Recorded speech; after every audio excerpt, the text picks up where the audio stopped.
It's cold out there. We love our wood stoves and we need to control them a little better. This is the display I'm working with right now.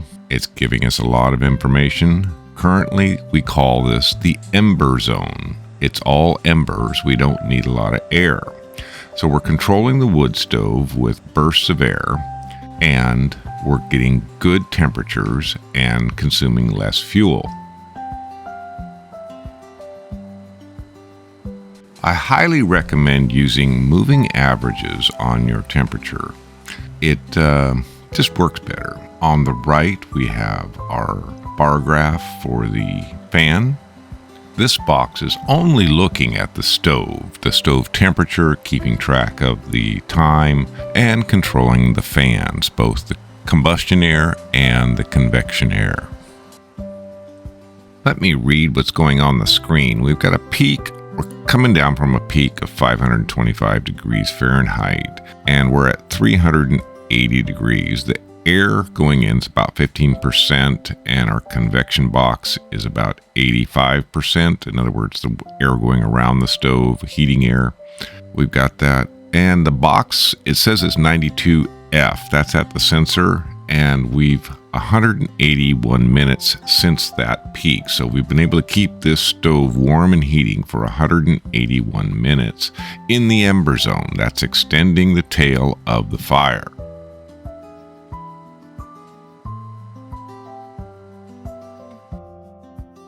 We've been using two types of sensors, thermocouple sensors and infrared sensors. Now, the thermocouple sensors, the Max is an SPI sensor, and the MCP 9600 series is an I2C.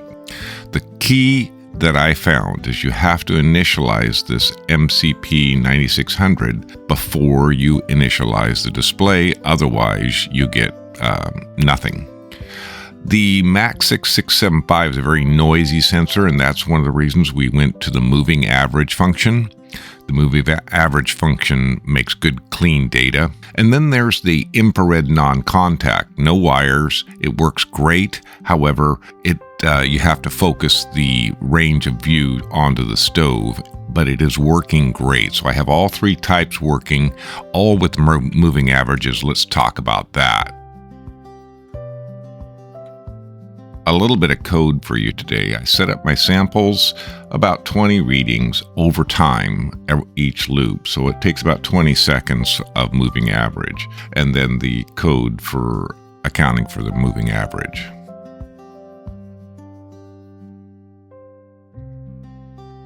The story of two octo-rings. We received the Rainier unit, which is the top unit, and put it on top of the alpha unit to compare the values. The Rainier unit has the T sensor. The alpha unit below has the O sensor. The charts are arranged similarly with the Rainier on the top and the alpha unit on the bottom, displaying both opacity and color shift. They run together or within 1 or 2 percentage points of each other with the same smoke stream. So both sensors have value, both sensors have benefit. The O sensor appears to be a little better in opacity, and the Rainier unit appears to be a little better in color detection.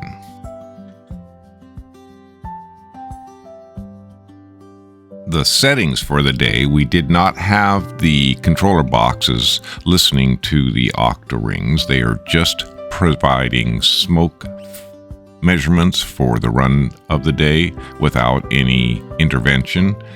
Also, it was 37 degrees Fahrenheit and 100% humidity on the day of testing.